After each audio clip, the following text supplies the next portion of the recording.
ये मुख्य एजेंसीज रही इस प्रोजेक्ट को कोऑर्डिनेट करने में। कपूर एक बार फिर से आपके सामने हूं जी, एक और बेहतरीन सेशन लेकर के। भाई कोई भी सेशन बेहतरीन कैसे बनता है, उसके पीछे बहुत सारे लोगों का एक ज्वाइंट एफर्ट होता है and you should be thankful to each and every person जिसके कारण आप जिंदगी में कुछ भी सीख पा रहे हैं। मैं हमेशा ही कहता हूं एटीट्यूड ऑफ ग्रेटिट्यूड होना बड़ा जरूरी है, राइट? सो आज क्या पढ़ने वाले हैं हम? हमेशा की तरह वैसे कहूंगा कि भाई आज भी बहुत इंटरेस्टिंग टॉपिक है, that is a human genome project, एक मेगा प्रोजेक्ट जिसमें बहुत सारी धनराशि लगी और बहुत सारे वैज्ञानिकों का योगदान रहा। जानेंगे क्या है ये ह्यूमन जीनोम प्रोजेक्ट और क्या मेथोडोलॉजी रही इसमें, क्या इसकी एप्लीकेशंस है। इन सभी सवालों के जवाब मिलेंगे आपको आज के सेशन में। कागज कलम जरूर तैयार रखिएगा, जो भी इंपॉर्टेंट बातें हैं, जिस भी तरह के क्वेश्चंस नीट में फ्रेम होते हैं, मैं आपको साथ के साथ बताता जाऊंगा।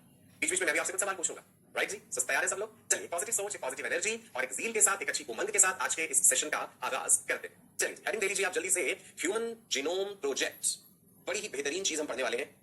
विज्ञान ने कितनी तरक्की कर ली है, जैसे ही आप इस प्रोजेक्ट के बारे में जानेंगे तो आपको वाकई ही गर्व महसूस होगा इस बात पे कि साइंटिस्ट्स डीएनए के अंदर छुपी हुई हर गहराई को अब जान चुके हैं काफी हद तक। लेकिन स्कोप अभी भी है, ऐसा नहीं है कि भाई अब ऐसा कुछ बचा ही नहीं है जिसकी हम खोज नहीं करेंगे। बिल्कुल स्कोप तो अभी भी है बहुत। चलिए जी हेडिंग दे लीजिए ह्यूमन जीनोम प्रोजेक्ट। और कब शुरू हुआ ये प्रोजेक्ट? 1990, राइट? अभी पारे यहाँ पे लिखा स्क्रीन पे 1990 में ये प्रोजेक्ट शुरू किया गया और एक अंदाजा लगाएगा कि भाई लगभग 13 साल में हम ये प्रोजेक्ट कंप्लीट कर लेंगे। जिन वैज्ञानिकों ने ये शुरू करा, अब बहुत सारी कंट्रीज ने पार्टिसिपेट करा, अलग अलग देशों के अलग अलग वैज्ञानिकों ने, USA, France, Germany, China, Japan, United kingdom. NCERT ने जो जो बातें लिखी हैं वो हम जानेंगे, आप लोग करेंगे साथ साथ। देखिए भाई 13 इयर्स लॉन्ग प्रोजेक्ट, मतलब सन 1990 से लेकर के सन 2003 तक 13 साल ये प्रोजेक्ट चला। करोड़ों रुपया भी इसमें खर्च हुआ, आसान काम नहीं। पूरे ह्यूमन जीनोम को एक तरह से डिकोड कर देना कि जितने भी क्रोमोसोम्स हैं हमारे genome is what haploid set of chromosomes, her chromosome के अंदर डीएनए का क्या सीक्वेंस है, बेसिस का, यह जान पाना कोई आसान काम नहीं। परंतु वैज्ञानिकों ने यह कर दिखाया। कोऑर्डिनेट किया गया ये project by US department of energy, important है, नोट कीजिएगा, and national institute of health. ये मुख्य एजेंसीज रही इस प्रोजेक्ट को कोऑर्डिनेट करने में। पार्टनर्स कौन बन रहे हैं इसमें? यूनाइटेड किंगडम का Wellcome Trust, then other countries Japan, France, Germany and even China. Mega project का नाम दिया गया था इसे। मेगा प्रोजेक्ट क्यों कहा गया वो भी अभी हम जानेंगे। नो, ह्यूमन जीनोम प्रोजेक्ट का मकसद क्या? भाई मकसद था, the aim was to sequence the complete human genome. याद कीजिए अपने पिछले कुछ सेशंस में हम डीएनए के दो स्ट्रैंड्स का जिक्र कर रहे हैं। बार बार मैंने कहा कि भाई एक स्ट्रैंड 5 प्राइम टू 3 प्राइम है, दूसरा 3 प्राइम टू 5 प्राइम। हमने ये भी पढ़ा कि nitrogenous bases A T G C इस तरह से अरेंज्ड है पूरे डीएनए में, है ना? आपस में हाइड्रोजन बॉन्ड्स है, प्यूरीन्स है, पिरिमिडिन्स है। तो इस प्रोजेक्ट का मकसद ये था कि भाई जितने भी क्रोमोसोम्स हैं हमारे, उन सारे क्रोमोसोम्स के अंदर छुपे हुए सभी जीन्स के बारे में जान पाना, क्या सीक्वेंस है न्यूक्लियोटाइड्स का या नाइट्रोजनस बेसिस का, यह मकसद था इस प्रोजेक्ट का। अब आप सोचे होंगे ये जान के भाई क्या मिलेगा, क्या फायदे हो जाएंगे इस चीज के, एप्लीकेशंस कहां होंगी? सो वो भी हम समझेंगे कि बहुत सारी एप्लीकेशंस हैं इसकी, right? Also known as mega project. Human genome project को मेगा प्रोजेक्ट का नाम भी दिया गया। मेगा शब्द का मतलब है बहुत बड़ा, विशाल का। क्यों ऐसा क्यों कहा गया? भाई इसलिए क्योंकि इसमें तो बहुत ज्यादा खर्चा आने वाला, बहुत सारे वैज्ञानिकों का कंट्रीब्यूशन है, बहुत सारा समय लगेगा, टाइम चाहिए, पेशेंस चाहिए, गलतियों की गुंजाइश नहीं है। इतना सारा डेटा जो अवेलेबल होगा उसे स्टोर करना और फिर उसे रिट्रीव कर पाना, उसे अप्लाई कर पाना, बहुत सारी बातें इन्वॉल्व इसमें। डीएनए सीक्वेंसिंग जब हम कहते हैं, जैसे मैंने कहा ना, the aim of the project was to sequence the human genome. जब मैं कहूं कि डीएनए सीक्वेंस, तो इससे क्या तात्पर्य है, इससे क्या मतलब है हमारा? It is a process of identifying the exact sequence of nitrogenous bases in the DNA, right? DNA sequencing वो प्रक्रिया है जिसके जरिए हम आइडेंटिफाई करते हैं कि डीएनए में नाइट्रोजनस बेसिस का एग्जैक्ट सीक्वेंस क्या है। For example the DNA sequence, जो अभी हमने एक एग्जांपल आपको दिया, यहाँ पे देखिए, यहाँ पे जो अपर स्ट्रैंड 5 प्राइम टू 3 प्राइम दिख रहा है, इसमें एक सीक्वेंस दिख रहा है आपको, ए G C T C T A जी, ये पर्टिकुलर सीक्वेंस है। यही चार तो है nitrogenous bases, A T G C, adenine, thymine, guanine and cytosine. तो जब हमें एक स्ट्रैंड का पता है तो ऑपोजिट स्ट्रैंड का भी हमें पता है, स्वाभाविक सी बात है। हमें पता है बेस पेयर्स कॉम्प्लीमेंट्री तरीके से एक दूसरे के साथ अटैच होते हैं, ठीक है जी? सो अपर स्ट्रैंड का सीक्वेंस है A G C T C T A G, and जो लोअर स्ट्रैंड का सीक्वेंस यहाँ पे है T C G A G A T C. Complementary हम कहते हैं भाई ए के साथ टी और जी के साथ सी। ये हुआ डीएनए का सीक्वेंस। अब बता दो कि भाई मेगा प्रोजेक्ट क्यों कहा गया, राइट? लिख लेंगे आप भी कि ह्यूमन जीनोम प्रोजेक्ट। अच्छा, ह्यूमन जीनोम प्रोजेक्ट को ना ऐसे शॉर्ट में भी लिख देते हैं, HGP, that is human genome project. Why was it called a mega project? थोड़ा सा मैथमेटिकल कैलकुलेशंस करते हैं यहाँ पे, तब आपको समझ आएगा कि मेगा प्रोजेक्ट कहने की वजह क्या। Can you guess the number of base pairs of the entire genome? हमारा जो टोटल जीनोम है उसमें कितने बेस पेयर्स हैं? Approximately 3 into 10 raised to power 9 base pairs. Imagine, note कर लीजिए, बेस पेयर्स है 3 into 10 raised to power 9। Calculate करके देखिए, बिलियंस में जाएगी ये चीज, ठीक है? ये आपको क्या दिख रहा है नीचे? ह्यूमन जीनोम जो है, हमारे जो क्रोमोसोम्स है भाई, ह्यूमंस में हम क्या कहते हैं, diploid set of chromosomes 2n is equal to 46, जिसमें 44 plus xx या फिर 44 plus xy ऐसे तो लिखते हैं। अगर हमने एक मेल के लिए जीनोटाइप लिखना है तो हम लिखेंगे 44 plus xy, और अगर एक फीमेल के लिए लिखना है तो होगा 44 plus xx। मेल में भाई क्रोमोसोम है, फीमेल में 2 एक्स क्रोमोसोम है। जो 44 क्रोमोसोम्स है वो तो ऑटोसोम्स है, उनका सेक्स डिटर्मिनेशन से लेना देना नहीं है। जो हेटेरोसोम्स है, जो सेक्स क्रोमोसोम्स है, XX फीमेल में, XY मेल में। तो यहाँ पे आपको दिखाया गया, देखिए एंड में पहले 22 पेयर्स दिखाने के बाद जो 23rd पेयर है, या तो हमने दिखा दिया कि भाई फीमेल है तो XX है, मेल है तो XY है ना? सो हमें अब एक चीज और ध्यान रखिएगा, क्रोमोसोम्स जो पेयर में आपको दिखे chromosome number 1 homologous chromosome maternal paternal, हमने एक का सीक्वेंसिंग कर लिया, दूसरे का सेम होगा, है ना जी। ऐसा ही क्रोमोसोम नंबर 2 3 4 5 6 7 8, अच्छा सबसे एंड में डिकोड हुआ था क्रोमोसोम नंबर 1, ये बहुत बड़ा होता है क्रोमोसोम नंबर 1, राइट जी। सो हमें 22 जो है वो क्रोमोसोम्स ऑटोसोम्स इनको पूरा डिकोड करना है हमें, है ना। और उसके अलावा 23rd पेयर है वो हम अगर मेल वाला सेट ले रहे तो XY होगा, क्लियर है जी। जीनोम समझ आ गई आपको बात ना। अब सुनिए मेगा प्रोजेक्ट क्यों कहा था उसकी वजह बता रहा हूं। Approximately $3 $3 is the cost for sequencing of one base pair, right? देखिए लेबोरेटरी सेटअप है, लैब में तरह तरह के केमिकल्स, इंस्ट्रूमेंट्स, इतनी सारी चीजें इस्तेमाल होगी। सो डीएनए को सीक्वेंस करने के लिए पैसा तो खर्च होगा, स्वाभाविक सी बात है। एक बेस पेयर अगर हमें जानना है उसके लिए लगभग जो निकाला गया खर्चा वो $3 था। अब आप जरा सोचिए टोटल कितने बताया मैंने आपको बेस पेयर्स, 3 × 10⁻⁹ एक के लिए $3, तो फिर इतने सारे जो है बेस पेयर्स यानी 3 × 10⁻⁹ बेस पेयर्स के लिए $9 बिलियन यदि हम इसे अपनी भारत की करेंसी इंडियन करेंसी में कन्वर्ट करें तो 900 करोड़ रुपए।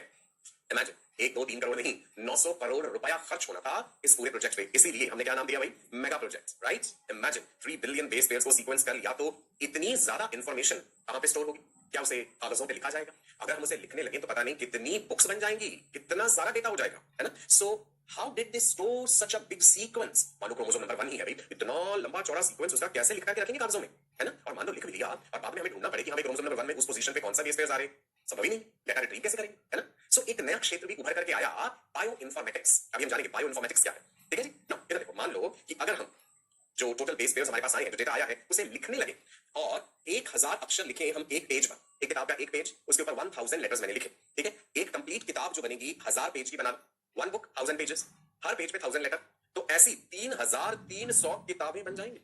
इमेजिन शायद कंप्लीट लाइब्रेरी ही बन जाए जिसमें ये इंफॉर्मेशन समा पाएगी।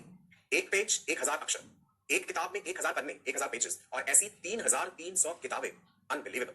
तो इसका मतलब है कि भाई कोई और बेहतर तरीका सोचना पड़ेगा इतनी सारी इंफॉर्मेशन को स्टोर करके रखने के लिए, ठीक है जी।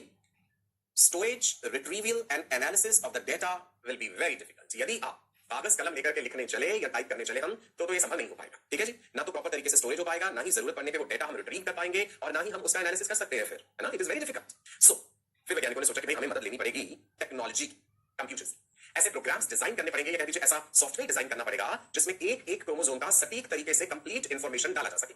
और जैसे ही हम चाहें से फटाफट हम कंप्यूटर में ढूंढते हैं, कंट्रोल एफ करके कोई फाइल ढूंढनी, कुछ ढूंढना है, तो इस तरीके से हम भी ढूंढ सके कि क्रोमोसोम नंबर 10 का क्या सीक्वेंस है, क्रोमोसोम नंबर Y की शॉर्ट आर्म पे क्या सीक्वेंस है। सो यहाँ पे उभर के एक नया क्षेत्र जो सामने आया था, that is bio informatics. Biology और इन्फॉर्मेशन साइंस मिला करके बायो इन्फॉर्मेटिक्स। तो लिखेंगे बायो इन्फॉर्मेटिक्स क्या है, लिखिए हाइब्रिड फील्ड। हाइब्रिड मतलब दो क्षेत्रों का मिश्रण होकर के बना, right. Hybrid field that deals with biological data and uses computer science to store, retrieve and analyze, ठीक है जी। सो यहाँ पे कंप्यूटर टेक्नोलॉजी का ऐसे सॉफ्टवेयर का इस्तेमाल किया जाएगा जिसके जरिए हम इंफॉर्मेशन को स्टोर कर सकें, जरूरत पड़ने पे रिट्रीव कर सकें और एनालाइज कर पाएं। क्लियर है जी बायो इन्फॉर्मेटिक्स, ठीक है। तो अभी तक मैंने ह्यूमन जीनोम प्रोजेक्ट के बारे में क्या बताया। ह्यूमन जीनोम प्रोजेक्ट सन 1990 में शुरू किया गया एक मेगा प्रोजेक्ट जिसका मकसद था कंप्लीट ह्यूमन जीनोम में जितना डीएनए है उसका सीक्वेंस कर देना, कंप्लीट इंफॉर्मेशन को कंपाइल कर देना, राइट। 3 × 10⁻⁹ बेस पेयर्स, एक बेस पेयर पे खर्चा आ रहा है $3।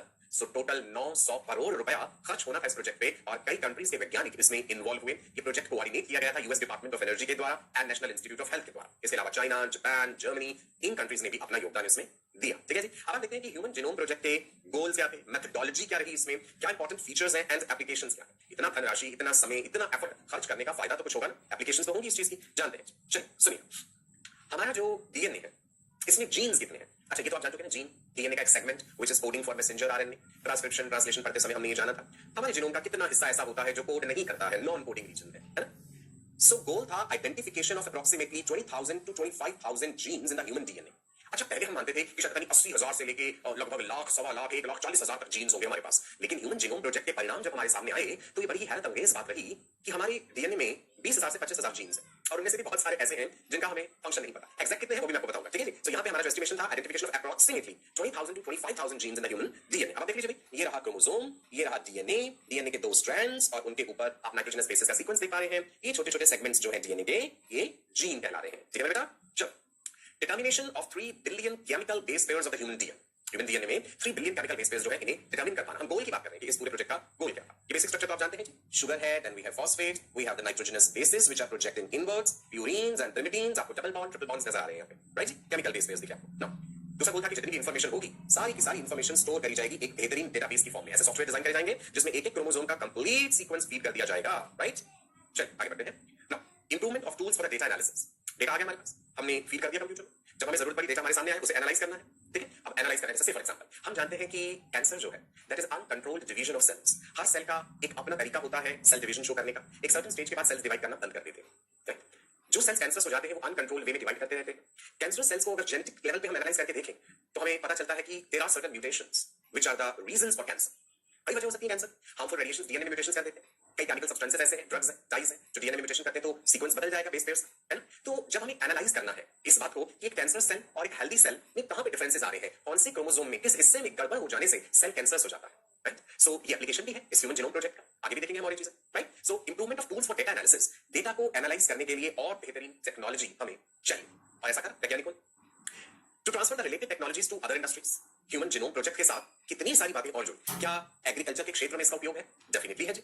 मेडिकल साइंसेस में, फार्मास्यूटिकल्स में, मान लीजिए डीएनए में किसी तरह का म्यूटेशन है, हम वो सीक्वेंस जान गए, क्या हम ऐसी दवाइयां बना सकते हैं कि हम टारगेट कर सकें वो पर्टिकुलर सेगमेंट ऑफ डीएनए, अगर कोई गलती है वहां तो हम उसे ठीक कर सकें। व्हाट आई मीन टू से इज कि बहुत सारे फील्ड्स इंटर रिलेट हो गए इस ह्यूमन जीनोम प्रोजेक्ट के साथ। एक रेवोल्यूशन की तरह है ये चीज, एक क्रांति मेडिकल साइंसेस के क्षेत्र में, जेनेटिक्स के क्षेत्र में। गोल्स में एक बात इंपॉर्टेंट ये भी थी बेटा कि जब ह्यूमन जीनोम प्रोजेक्ट कंप्लीट हो जाएगा, जब हमें ये पता चल जाएगा कि कौन सा पर्टिकुलर जीन किस क्रोमोसोम पे है और वो किस प्रोटीन के लिए कोड कर रहा है और उससे फिनोटाइप क्या है, अल्टीमेटली उसका नतीजा क्या है। मान लीजिए किसी का आई कलर ब्लू है तो मैं कहता हूं क्रोमोसोम नंबर 4 के ऊपर इस पर्टिकुलर लोकेशन पे ये वाला जीन रिस्पांसिबल है ब्लू आई कलर के लिए, ये वाला जीन रिस्पांसिबल है स्किन के कंप्लेक्शन के लिए, ये वाला जीन रिस्पांसिबल है बालों के पैटर्न के लिए या कलर के लिए, है ना, और ये वाला जीन रिस्पांसिबल है जिससे कि कोई जेनेटिक डिसऑर्डर हो जाएगा। जब ये सारी इंफॉर्मेशन हम किसी इंसान के बारे में जान जाएंगे तो भाई यहाँ पे कई तरह के ethical, legal and social issues भी तो उठेंगे। डिस्क्रिमिनेशन भी तो हो सकता है। मान लो किसी का जीनोम हमें पता है और हमें पता है कि भाई इसमें ये पर्टिकुलर जीन है तो इससे ये जेनेटिक डिसऑर्डर होगा और इस कारण से इसकी मृत्यु इतनी आयु में हो जाएगी। तो भाई हो सकता है बहुत सारी इंश्योरेंस कंपनीज किसी का कंप्लीट डीएनए डिकोड जब हो गया उसे जानने के बाद उसे लाइफ इंश्योरेंस कवर देने से मना कर दे। जब हमें ये पता चल जाएगा कि भाई इसमें ये वाला पर्टिकुलर डिफेक्टिव जीन है और इसकी मृत्यु इतनी आयु में निश्चित है तो इंश्योरेंस कंपनीज तो फिर पार्शियलिटी कर सकती है ना, है ना। So that is what I mean to say कि कितनी सारी कॉन्फिडेंशियल इंफॉर्मेशन किसी इंसान के बारे में जग जाहिर हो जाएगी, है ना। डिस्क्रिमिनेशन हो सकता है भेदभाव रंग रूप के ऊपर कि भाई ये वाले जीन्स हैं इसके डीएनए में तो इसका तो कॉम्प्लेक्शन ऐसा ही होगा, इसकी तो हाइट इतनी ही रहेगी, इसको तो ये वाला डिफेक्ट होगा स्किन का। You getting my point. इतनी सीक्रेट इंफॉर्मेशन रिवील हो जाने से कई तरह के ethical, legal and social issues जो है वो राइज होंगे। तो इस ह्यूमन जीनोम प्रोजेक्ट के अंतर्गत इन सब इश्यूज को भी एड्रेस करना होगा, इनका समाधान सोचना होगा। क्लियर है जी? चलिए, सो गोल्स तो हो गए हमें क्लियर ह्यूमन जीनोम प्रोजेक्ट। आप क्या जाने? Methodology very important. तरीका क्या लगाया गया होगा, इतने बड़े मेगा प्रोजेक्ट के लिए कितनी सोफिस्टिकेटेड टेक्निक्स लगी होंगी, कितना पैसा खर्च हुआ ये तो हमने जान लिया। क्या अप्रोच रही होगी इस भाई? दो अप्रोच, एक है एक्सप्रेस्ड सीक्वेंस टैग्स और दूसरा सीक्वेंस एनोटेशन। आप पहले नोट कर लीजिए, दोनों का मतलब समझाता हूं मैं। अप्रोच क्या तरीका, कौन सा रास्ता अपनाया जाए। क्या एक्सप्रेस्ड सीक्वेंस टैग्स ये वाली मेथडोलॉजी, ये वाली अप्रोच सही है, या फिर नंबर 2 पे सीक्वेंस एनोटेशन, क्या ये वाला तरीका ज्यादा कारगर साबित हुआ। जानते हैं जी दोनों का मतलब। एक्सप्रेस्ड सीक्वेंस टैग से मतलब क्या है, देखो मेरे बेटा। ह्यूमन सेल, हमारे शरीर में करोड़ों सेल्स, हर सेल के पास न्यूक्लियस है, बेसिक सेलुलर स्ट्रक्चर आपको पता है। न्यूक्लियस के अंदर जेनेटिक मटेरियल होता है, इसके अलावा डीएनए माइटोकॉन्ड्रिया में भी होता है, याद रखिएगा। और अगर प्लांट सेल की बात करें तो प्लास्टिड में भी होता है। सो सेल के अंदर छुपी है भाई न्यूक्लियस, और न्यूक्लियस के अंदर छुपे हैं जी क्रोमोसोम्स, क्रोमैटिन मटेरियल जो कि क्रोमोसोम बनाते हैं। ये रहा जी क्रोमोसोम, है ना। क्रोमोसोम किससे बने? डीएनए कहेंगे। हमने पूरा मॉडल पढ़ा है, न्यूक्लियस मॉडल पढ़ा था ना, हिस्टोन प्रोटीन्स, H2A, H2B, याद है सब हिस्टोन प्रोटीन्स। सो हिस्टोन प्रोटीन्स के चारों तरफ डीएनए का धागा लिपटा हुआ है, नॉन हिस्टोन प्रोटीन्स भी है क्रोमोसोम्स का जो कंपोजिशन है, राइट। सो अल्टीमेटली मैं कह सकता हूं कि भाई क्रोमोसोम जो है वो डीएनए से, डीऑक्सीराइबोज न्यूक्लिक एसिड से बने हुए हैं। नाउ द क्वेश्चन इज, क्या कंप्लीट डीएनए के ऊपर हर जगह जीन्स प्रेजेंट हैं जो प्रोटीन्स के लिए कोड कर रहे हैं? द आंसर इज नो, ऐसा नहीं है। यूकैरियोट्स में जब हमने जीन का ट्रांसक्रिप्शन ट्रांसलेशन पढ़ा था तो वहां आपने ये टर्म्स जानी थी, एक्सॉन्स, इंट्रॉन्स, एक्सॉन्स, इंट्रॉन्स। याद है post transcriptional modification in eukaryotes messenger RNA का, जिसमें कैपिंग, टेलिंग, स्लाइसिंग, लाइगेशन, याद है वहां पे कहा था कि जो इंट्रॉन्स है वो एक्सप्रेस नहीं हो रहे, है ना, काट दिए जाते हैं, और एक्सॉन एक्सॉन जुड़ते हैं फिर आपस में। सो इसका मतलब है कि जेनेटिक मटेरियल में कितने हिस्से ऐसे हैं जो कोड नहीं कर रहे हैं। ये बात हम पहले भी जिक्र कर चुके हैं। तो जो कोड कर ही नहीं रहा उसका सीक्वेंस जान के क्या करेंगे, है ना। उसका सीक्वेंस ना करिए, उतने हिस्सों को ही सीक्वेंस कर लीजिए जो कि कोड कर रहे हैं किसी न किसी पर्टिकुलर प्रोटीन के लिए। ठीक है, चलो समझते हैं। देखो आप जानते हैं कि एक्सॉन्स एक्सप्रेस होते हैं, इंट्रॉन्स जो हिस्से हैं इन द ट्रैश, देखो इन द ट्रैश, ये बात आपको बताई थी मैंने, है ना। मैच्योर आरएनए एक्सॉन्स के द्वारा बन रहा है और फिर एक्सॉन्स को जोड़ दिया जाता है। डीएनए लाइगेज एंजाइम भी याद होगा आपको। देखिए एक्सॉन एक्सॉन इनको जोड़ दिया गया, इंट्रॉन्स हट गए। बता क्या रहा हूं आपको मैं, कौन सी अप्रोच लगाई जानी चाहिए, क्या पूरे का पूरा डीएनए सीक्वेंस करना चाहिए या सिलेक्टेड एरियाज का सीक्वेंस करना जरूरी है। हम पढ़े हैं यहाँ पे एक्सप्रेस्ड सीक्वेंस टैग्स, ये वाली अप्रोच, राइट जी। सो जीनोमिक डीएनए का डीएनए सीक्वेंसिंग करते समय केवल उन्हीं हिस्सों को सीक्वेंस किया जाए जो कि एक्सप्रेस हो रहे हैं, और जो नहीं हो रहे उन्हें ना किया जाए। लेकिन ऐसा करने से अगर हम ये करते हैं, सिलेक्टेड एरियाज को ही हम सीक्वेंस करके अपनी इंफॉर्मेशन निकालते हैं, तो एक तरह से ये इनकम्प्लीट तो रह जाएगा ना, बिकॉज़ वो जो नॉन कोडिंग रीजन थे वैरायटी के लिए तो वो भी रिस्पांसिबल थे। इफ यू रिमेंबर वेरिएशंस जो मैंने आपको बताए थे जब हमने डीएनए फिंगरप्रिंटिंग पढ़ा था, उसमें ये बात बताई थी ना मैंने, नॉन कोडिंग रीजन में वैरायटी जो होती है, variations, remember, variable number, tandem repeats, VNTRs, पढ़ा था ना ये। इसलिए कहता हूं रिवीजन जरूर किया, revision is the key to success. चीजें टेक्निकल हैं, आप डॉक्टर बनने जा रहे हैं भाई, बहुत बहुत ऊंचा क्षेत्र है ये मेडिकल साइंस का, इसके लिए दिमाग के कपाट तो खुले रखने पड़ेंगे। ओके, चलो दूसरा अप्रोच सीक्वेंस एनोटेशन। सीक्वेंस किस चीज का सीक्वेंस यहां पे जिक्र हो रहा है भाई? ऑफ कोर्स डीएनए के सीक्वेंस की बात हो रही है। और जब आप एनोटेशन कहते हैं, एनोटेशन का मतलब है किसी चीज को मार्क कर देना। मान लो जैसे मैं आपको पढ़ा रहा हूं अभी, मैंने यहां पे मेथोडोलॉजी वर्ड को अंडरलाइन कर दिया और मेथड किसको रेफर कर रहा है, लॉजिक किसको रेफर कर रहा है, मैंने लिख दिया, तो हम कहेंगे कि ये सबने एनोटेशन दे दी है, साथ साथ मार्किंग कर दी है, हाईलाइट कर दिया है उस चीज को। तो सीक्वेंस एनोटेशन मतलब डीएनए को मार्क करना। Now the question is procedure क्या फॉलो हो? डीएनए जिसको हम सीक्वेंस करना चाह रहे हैं, सबसे पहले तो किसी सोर्स से डीएनए को आइसोलेट किया जाएगा, निकाला जाएगा। ह्यूमन डीएनए की बात कर रहे हैं तो ऑफ कोर्स जो हमें बायोलॉजिकल मटेरियल लेना है, ह्यूमन सेल्स लेने हैं। क्या हम ब्लड सेल्स लेके चल रहे हैं इसमें डब्ल्यूबीसी स्पर्मेटोजोआ ले रहे हैं, या हम चीक सेल्स ले रहे हैं? ह्यूमन बॉडी से हम कहां से सेल्स ले रहे हैं? Isolation of the DNA. अब सेल के चारों तरफ सेल मेम्ब्रेन है, न्यूक्लियर मेम्ब्रेन है, डीएनए में प्रोटीन्स भी हैं, तो मतलब कई तरह के एंजाइम्स के साथ उस सेल को ट्रीट करना पड़ेगा ताकि अल्टीमेटली हम उसके डीएनए तक पहुंच पाए। बायोटेक्नोलॉजी पढ़ाते समय की कंप्लीट प्रोसीजर आपको समझाऊंगा, कौन कौन से एंजाइम्स इस्तेमाल होते हैं जब हमें डीएनए आइसोलेट करना होता है। राइट, सो पहला स्टेप हो गया isolation of DNA. DNA isolate कर लिया तो हमें उसे एम्पलीफाई करना पड़ सकता है। Amplification of the DNA for making the copies. DNA अगर कम मात्रा में है, उसकी हमें ढेर सारी कॉपीज चाहिए, उसके लिए टेक्निक्स लगाई जाती है। Then sequencing the amplified fragmented DNA. अब डीएनए बहुत लंबा मॉलिक्यूल है, तोड़ना भी पड़ेगा टुकड़ों में। छोटे छोटे टुकड़ों में तोड़ने के लिए भी एंजाइम्स चाहिए। रिस्ट्रिक्शन एंडोन्यूक्लियेसेस होते हैं, एंजाइम्स जिन्हें मॉलिक्यूलर सीजर्स भी कहा जाता है। सो वो छोटे छोटे टुकड़े हमने तोड़ लिए, उनका सीक्वेंस हमने जाना, and then annotating and assign, marking कर दिया, ये पर्टिकुलर बेस पेयर सीक्वेंस है, राइट, ये इस चीज के लिए कोड कर रहा है। ये सारी इंफॉर्मेशन जान ली हमने, ठीक है जी ना। Isolation of DNA. आप जानते हैं कि जो डीएनए है, जीनोमिक डीएनए, लंबा स्ट्रैंड है, आप कितना लंबा धागा है ऐसे, है ना, छोटे टुकड़ों में काटना पड़ेगा। आप यहाँ पे कोई कैंची तो यूज नहीं कर सकते काटने के, छोटे टुकड़ों में काटने के लिए हमें मॉलिक्यूलर लेवल पे एंजाइम्स यूज करने पड़ेंगे। सो ये देखिए भैया, हमने एंजाइम्स यूज करके डीएनए के टुकड़े काट, छोटे छोटे फ्रेगमेंट्स कर। अब छोटी छोटी फ्रेगमेंट्स को अगर हमें एम्पलीफाई करना है, ज्यादा कॉपीज में चाहिए, ज्यादा संख्या में चाहिए, तो क्या करना पड़ेगा? देखते हैं जी क्या करना पड़ेगा हमें। ये जो फ्रेगमेंटेड जीनोमिक डीएनए है, ये जो पर्पल कलर के छोटे छोटे टुकड़े आपको नजर आ रहे हैं, इसको हम क्या करेंगे, एक वेक्टर के साथ जोड़े। राइट, वेक्टर क्या है? एक व्हीकल। समझ लो जैसे मैं यहाँ पे बैठा हूँ और मुझे किसी दूसरी जगह पे पहुंचना है, तो एक व्हीकल में, कार में बैठ के मैं उस जगह तक जा सकता हूँ, या यातायात का कोई भी साधन ले सकता हूँ, है ना। सो डीएनए का वो कटा हुआ टुकड़ा हम एक गाड़ी में बिठाएंगे, एक चीज के साथ जोड़ेंगे, अरेंज करेंगे, उसे वेक्टर कह रहे हैं यहाँ पे। अब दो वर्ड्स देख रहे हैं आप यहाँ पे, BAC YAC। What is this? BAC stands for bacterial artificial chromosome vector. Bacterial artificial chromosome vector. This is used to transfer DNA to bacteria. देखो ये डीएनए का एक टुकड़ा जो है, मैं चाहता हूं कि इस पर्टिकुलर बैक्टीरिया तक मैं पहुंचा दूं, लेकिन ये ऐसे नहीं घुस पाएगा बैक्टीरिया। ये कहेगा कि भाई मुझे किसी गाड़ी में बिठा के, मुझे किसी वेक्टर पे बिठा के इस बैक्टीरिया तक पहुंचा दो। सो हमने बैक्टीरियल आर्टिफिशियल क्रोमोसोम वेक्टर का इस्तेमाल करा। दूसरा और तरीका है YAC। Y stands for yeast artificial chromosome vector. BAC bacterial artificial chromosome, right. Y for yeast, yeast artificial chromosome vector. This is used to transfer DNA to yeast. तो yeast में transfer कर लो डीएनए को, या फिर bacteria में कर लो। Bacteria में करना है तो BAC इस्तेमाल होगा, यीस्ट में करना है तो YAC इस्तेमाल होगा। नो, ये है जी आपके सामने बैक्टीरियल आर्टिफिशियल क्रोमोसोम वेक्टर। क्या करने जा रहे हैं हम? We are going to make copies of that fragmented DNA. जो छोटे छोटे टुकड़े काटे हैं उसकी कॉपीज करने जा रहे हैं, राइट। इधर देखिए, बैक्टीरियल आर्टिफिशियल क्रोमोसोम जो है, इसको भी कट करा हमने पर्टिकुलर एंजाइम्स की मदद से। यहाँ से कट गया। वो सारा प्रोसीजर भाई कौन से एंजाइम्स हैं, कैसे इस्तेमाल करने हैं, that we will understand when we will discuss biotechnology. Actually genetics की इन सभी प्रक्रियाओं में बहुत सारी इंफॉर्मेशन बायोटेक्नोलॉजी की भी है, ठीक है। सो घबराना नहीं आपने, ये डरना नहीं कि भाई कैसे कट गया ये वाला, इसके लिए हमने एंजाइम्स यूज करे। ये है जी डीएनए का टुकड़ा, ये जो इतना हमने काटा हुआ था एंजाइम्स की मदद से। अब इन दोनों को क्या करना है, bacterial artificial chromosome and DNA fragment को जोड़ना है आपस। ये जोड़ गए, जोड़ने के लिए भी पर्टिकुलर तरह के एंजाइम्स चाहिए, लाइगेसेस एंजाइम्स हैं जो इन्हें जोड़ डालेंगे, ठीक है आपको। अब ये जो जुड़ करके बने डीएनए, इसके लिए नाम देखो क्या लिखा हमने, रिकॉम्बिनेंट डीएनए। रिकॉम्बिनेशन हुआ, एक नया कॉम्बिनेशन बना। हमारे सामने बैक्टीरियल आर्टिफिशियल क्रोमोसोम था, एक वेक्टर की तरह इस्तेमाल करा, डीएनए का टुकड़ा लाकर के एंजाइम्स की मदद से उसके साथ जोड़ दिया। अब ये चीज कहां जाएगी, इसको किसमें डालो? वो देखते हैं कि इस रिकॉम्बिनेंट डीएनए को हमने किसमें डाल दिया जी, बैक्टीरिया में। बैक्टीरिया के अंदर ये पहुंच गया। मकसद तो हमारा डीएनए का वो फ्रेगमेंट डालना था बैक्टीरिया में, पर डीएनए का वो फ्रेगमेंट कह रहा था मैं अकेला नहीं जा सकता इस बैक्टीरिया के अंदर, मुझे किसी व्हीकल के जरिए पहुंचाओ नहीं। तो हमने कहा ठीक है भाई, हम व्हीकल यूज कर लेते हैं, वेक्टर यूज कर लेते हैं, बैक्टीरियल आर्टिफिशियल क्रोमोसोम वेक्टर या फिर यीस्ट आर्टिफिशियल क्रोमोसोम वेक्टर। सो यहाँ पे हमने रिकॉम्बिनेंट डीएनए बनाया और हमने उसे पहुंचा दिया बैक्टीरिया के शरीर में। अब वहां पे जाकर के ऑब्वियसली ये अपनी ढेर सारी कॉपीज बना लेगा, बैक्टीरिया के अंदर डीएनए रेप्लिकेट कर लेता है। So there will be amplification of the DNA fragments. Clear है? मेकिंग कॉपीज कंप्लीट हो गया, स्टेप समझ आ गया? कितनी सारी कॉपीज बन गई। ये बैक्टीरियल सेल क्या कहलाएगा भाई, ये होस्ट सेल है जिसके अंदर रिकॉम्बिनेंट डीएनए हमने डाला। Sequencing the amplified fragmented DNA. जो डीएनए के फ्रेगमेंट्स थे एम्प्लीफाई होकर के हमें मिल गए, अब इनका सीक्वेंस जानना है। कहां पे ATGC किस प्रकार से है। तो इस सीक्वेंसिंग के लिए फ्रेडरिक सेंगर ये वैज्ञानिक थे जिन्होंने ये तरीका ढूंढ निकाला। सेंगर्स सीक्वेंसिंग मेथड है, ठीक है। DNA sequencing method developed by Frederick Sanger. अब उसकी डिटेल में नहीं जाना कि उन्होंने ये कैसे किया होगा, वो हमें नहीं जानना, ठीक है जी, राइट। नाउ सी इतनी सारी इंफॉर्मेशन जब हमें मिल जाएगी, अब आप ये सीक्वेंस देखिए भाई कितना लंबा है ना। स्टोर कहां करा जाएगा, can you see what is this, computer. ऐसे डेटाबेस डेवलप किए गए, सॉफ्टवेयर डेवलप किए गए जिसमें सारी इंफॉर्मेशन बड़े ही सटीक तरीके से फीड कर दी गई, कंप्लीट डाल दी गई इंफॉर्मेशन। नो, कई जगहों पे डीएनए के सीक्वेंसेस ओवरलैप भी करते हैं, right. At many places there are overlapping DNA sequences, right.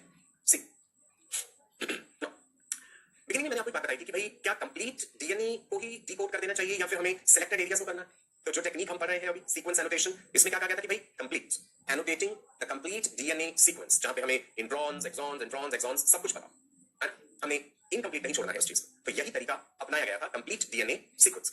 देखिए ना, देखिए इंट्रॉन एक्सॉन्स की बात कर रहे थे ना, ये देखो कंप्लीट हमें पता चला हर क्रोमोसोम के। अच्छा, सबसे लास्ट में किस क्रोमोसोम का पता चला था? लास्ट वन बताया था ना आपको, 1990 में प्रोजेक्ट शुरू हुआ, सन 2003 तक कंप्लीट होना था, एक क्रोमोसोम बेचारा रह गया था, that was chromosome number 1, last one. Okay, now अब जो डीएनए सीक्वेंसेस एनोटेट हो गए, जो हमें पता चल गए, उन्हें रिस्पेक्टिव क्रोमोसोम्स को असाइन करना जरूरी है कि भाई ये इस क्रोमोसोम में इस पर्टिकुलर लोकेशन पे है, क्रोमोसोम नंबर 2 पे ये इस पर्टिकुलर लोकेशन पे ये वाला सीक्वेंस आता है ना। सो उस चीज को कह देते हैं बेटा जेनेटिक मैपिंग। जेनेटिक मैपिंग का क्या मतलब है कि क्रोमोसोम पे कौन सी पर्टिकुलर लोकेशन पे, क्रोमोसोम बराबर डीएनए है ना, कौन सी पर्टिकुलर लोकेशन पे वो पर्टिकुलर जीन है, that is gene mapping, genetic mapping. अब देखेंगे ये रेड कलर वाला एरिया जो है इस पर्टिकुलर क्रोमोसोम पे, फिर हमने हाईलाइट करके दिखाया आपको ऊपर, और फिर वहां पे पूरा सीक्वेंस दिखाया गया है, ये इंट्रॉन्स एक्सॉन्स इंट्रॉन्स एक्सॉन्स। तो एक एक क्रोमोसोम के लिए ये कर पाना कितना कठिन रहा होगा, जस्ट इमेजिन। तो जब हम ये बता देंगे कि भाई कौन से पर्टिकुलर रीजन पे ये पर्टिकुलर जीन है, यानी जीन की पोजीशन हमें पता चल गई, असाइन कर दी हमने क्रोमोसोम पे, इसी को जेनेटिक मैपिंग कहा गया। तो ये जो आपको दिख रहा है यहाँ पे एक रेड कलर से मार्क, येलो से, ग्रीन से, ये सब क्या है? ये हम लोकेशन दिखा रहे हैं क्रोमोसोम के ऊपर पर्टिकुलर जीन्स की। क्लियर है जी? गोल क्लियर हुआ ह्यूमन जीनोम प्रोजेक्ट का, इस मेगा प्रोजेक्ट का, जिसमें 900 करोड़ रुपए खर्च हुए, कोऑर्डिनेट किया गया था bye US department of energy and national institute of health के द्वारा। मेथोडोलॉजी क्या इस्तेमाल हुई, ये समझ आ गई? ठीक है जी, चल तीसरे पॉइंट पे चलते हैं, features. Human genome has approximately 3164.7 million base pairs. इतने सारे, इमेजिन किसी एक किताब में नोट कर पाना संभव है? कतई नहीं। एक जीन का साइज कितना है? जब आप कहते हैं gene is a segment of DNA, तो एक जीन में कितने बेस पेयर्स आ जाते हैं? Average size of a gene is 3000 bases. मान लो जैसे ऐसे मैंने बनाया है ना, इधर हम लिखेंगे ATGC ATGC CGAT, है ना, ऐसे इधर कॉम्प्लीमेंट्री हो गया। तो अगर ये एक जीन कह रहा हूं मैं, इतना हिस्सा, इस एक जीन में 3000 बेसेस आ जाते हैं ऑन एन एवरेज। ये जरूरी नहीं है कि सभी में 3000 ही हो, कम भी हो सकते हैं, ज्यादा भी हो सकते हैं। ठीक है जी, चलो एक इंपॉर्टेंट बात बताने जा रहा हूं, बड़ी खास बात सुनिए। Have you heard of the name of this protein? Dystrophin. लिखें, सुना आपने किसी ने?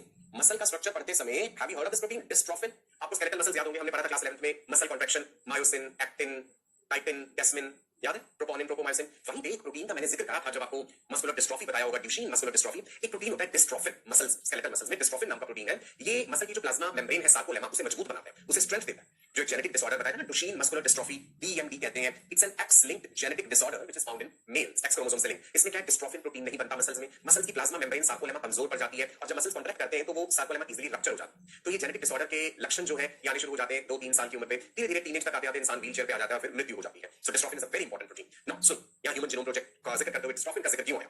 डिस्ट्रॉफिन जो है largest known human gene with 2.4 million bases. अभी हम जिक्र कर रहे थे ना कि एक जीन में कितने बेसेस हैं, ऑन एन एवरेज 3000 तक, पर बहुत ज्यादा भी हो सकता है। वहां पे डिस्ट्रॉफिन की एग्जांपल मैंने बताई, और डिस्ट्रॉफिन है कहां? Skeletal muscles, right? तो अब देखो, अगर हम ये जान पाए कि भाई डिस्ट्रॉफिन प्रोटीन में गड़बड़ हुई है, जेनेटिक्स लेवल पे क्यों हुई है, तो शायद हम आगे जाकर के इलाज भी ढूंढ पाए इस तरह के जेनेटिक डिसऑर्डर्स का, है ना? एप्लीकेशन वाली बात आ गई ना इसमें ना। मकसद ये था ह्यूमन जीनोम प्रोजेक्ट का कि जितने भी जीन्स हैं ह्यूमन जीनोम में वो हम जान पाए। तो हम अंदाजा लगा रहे थे 25000 20000 30000 इतने होंगे, तो भाई नतीजा निकला हमारे पास 30000। और उससे पहले जो हमारा एस्टिमेशन था वो 80000 से लेकर 1,40,000 जीन्स तक का हमारा अंदाजा था। जब ह्यूमन जीनोम प्रोजेक्ट नहीं हुआ था तो वैज्ञानिक मान के चलते थे कि इतने जीन्स होंगे ह्यूमंस में, पर जब नतीजे सामने आए तो हमें हैरानी हुई कि 30,000 जीन्स हैं हमारे पास। ठीक है जी, ह्यूमन जीनोम प्रोजेक्ट से पता चला कि एक्चुअल नंबर इज 30,000। तो ये भी क्वेश्चन फ्रेम हो सकता है, ह्यूमन डीएनए में कितने जीन्स हैं? क्या सभी के सभी 30,000 जीन्स का फंक्शन हम जानते हैं? नो, सॉरी, 50% का फंक्शन ही नहीं पता है। ठीक है जी, the function of over 50% of the discovered genes is unknown. तो इस 30,000 में से 15,000 जीन्स का फंक्शन नोन नहीं है, और बाकी के 15,000 का फंक्शन ही हमें पता है। देखिए अभी भी कितने रहस्य छुपे हुए हैं इस नन्हे से डीएनए के अंदर। भगवान करे कल को आप एक महान डॉक्टर बने और आप जेनेटिक्स में अपना रिसर्च करें आगे चल करके, और तब आप इन जीन्स का फंक्शन भी ढूंढ पाए जो हमें नहीं पता है। ठीक है जी, less than 2% of the genome codes for protein. ये तो हम जानते हैं कि भाई 2% से भी कम हिस्सा है जो प्रोटीन के लिए कोड कर रहा है। Again that concept introns exons eukaryotes का जिक्र हो रहा है, तो इंट्रॉन्स तो कुछ नहीं बना रहे हैं, एक्सॉन्स एक्सप्रेस हो रहे हैं, मैसेंजर आरएनए बना रहे हैं और प्रोटीन बना रहे हैं, जानते हैं ये बात। ठीक है जी, सो बाकी का जो हिस्सा है डीएनए का वो सब रिपीटेड सीक्वेंसेस है। Repeated sequences make up a large portion of human genome. पढ़ा था हमने ये डीएनए फिंगरप्रिंटिंग में भी, variable number of tandem repeats में रिपीटेड सीक्वेंस देखा है यहाँ पे, ये देखिए जैसे ये रिपीटेड सीक्वेंस है, ए कितनी जगह ए बार-बार ए के साथ कॉम्प्लीमेंट्री नीचे टी आपको दिख रहा है, ये सब रिपीटेड सीक्वेंस है, और ये हिस्सा इतना आ गया जैसे हम फिर जीन कह देंगे CTAG, राइट जी? ठीक है, so repeated sequences may stretch to sometimes 100 to 1000 times. ये जो रिपीटेड सीक्वेंस की हम बात कर रहे हैं ना, ये सैकड़ों से लेके हजारों टाइम्स रिपीट हो सकता है। जैसे यहाँ पे ये ए देखो कितनी बार रिपीट हुआ है, सैकड़ों बार, हजारों बार भी हो सकता है ना। बहुत सारा हिस्सा डीएनए का इसी तरह से है। Chromosome 1 has 2968 genes. Important. Y chromosome has 231 genes. बेचारे Y chromosome के पास बहुत कम genes हैं। Y chromosome का स्ट्रक्चर आपको बताया था। The short arm of Y chromosome has testes determining factor जो बनता है ना, SRY region, या sex determining region of the Y chromosome. Hallendric genes हैं जो मेलनेस के लिए irresponsible हैं, बता चुका हूं आपको। So chromosome number 1 में 2968 genes है, and chromosome Y में 231। याद रख लीजिएगा भाई, बहुत सारी डेटा रिलेटेड बातें हैं इसमें। ठीक है जी, approximately 1.4 million locations, 1.4 million locations on DNA where single base pair difference occurs in humans. Human A और ह्यूमन बी कंपेयर करें डीएनए दोनों का। ठीक है जी, पर्सन ए का डीएनए, पर्सन बी का डीएनए, यहाँ पे डिफरेंसेस कहां पे आ रहे हैं? देखिए इधर ए और टी है स्ट्रैंड में, दूसरी तरफ टी और ए है। सो ऐसी कितनी सारी लोकेशंस है डीएनए में जहां पे हल्का हल्का अंतर आ जाता है। 1.4 million locations where single base pair differences occurring, एक ही बेस पेयर का अंतर जहां पे हमें देखने को मिलता है। The change in DNA sequence at single base pair, उसे हम सिंगल न्यूक्लियोटाइड पॉलीमॉर्फिज्म कहते हैं। इंपॉर्टेंट, जहां पे एक सिंगल न्यूक्लियोटाइड में अंतर देखने को मिल रहा है। जैसे यहां सैंपल 1 में जी और सी, सैंपल 2 में टी एंड ए, सैंपल 3 में सी एंड जी। ठीक है जी, सिंगल न्यूक्लियोटाइड पॉलीमॉर्फिज्म। पॉलीमॉर्फिज्म का मतलब है existence of many forms, variety. Application का जिक्र कर रहे थे कि भाई फायदा क्या होगा। ह्यूमन जीनोम प्रोजेक्ट जब हमने पूरे का पूरा कंप्लीट कर लिया तो क्या फायदा? Disease detection. जब हमें पता चल जाए कि डीएनए में किस लेवल पे कहां पे गड़बड़ है तो हमें पता चल जाएगा ये बीमारी हो। सिकल सेल एनीमिया हमने पढ़ा हुआ है। Glutamic acid is replaced by valine at position 6 in the beta chain of haemoglobin, जिसके कारण नॉर्मल आरबीसीज ना होकर के सिकल शेप आरबीसीज हो जाते हैं। तो अगर हम जेनेटिक्स के लेवल पे देखें, हमने अमीनो एसिड के लेवल पे देख लिया कि ग्लूटामिक एसिड की जगह वेलिन आ गया पोजीशन 6 पे। क्यों आया वेलिन?